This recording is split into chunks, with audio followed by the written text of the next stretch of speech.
বেড়া দেশে যে আন্দোলন চলতে আছে রে সব গনে ছাত্ররা কি অবস্থা করতে হয় দেখছি কুমিল্লার দিকে কিনতে আছে ঢাকাটা চালু করছি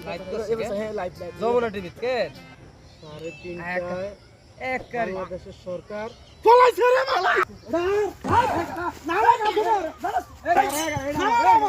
মামা মামা ভাই যোগ করে মামা মামা সত্যি এই জাম কেমন লাগে মামা না আমার সত্য ভাই গেছে তোর কই গেছ দাঁড়া মামা রস কত মামা মামা রস কত কিরে মামা সব পড়ে না সমান সত্য বসে আমি নিচে দিতেছি সুমন আচ্ছা কে আই দেখ কেন সুমন আজ যাই জাম গাছ তো ওই হালাই খাইছে এই আম গাছটা আমার এটা রাম মিষ্টি লাগে রে সবাই আচ্ছা দেখছেন কি খাওয়া লয় নিয়ে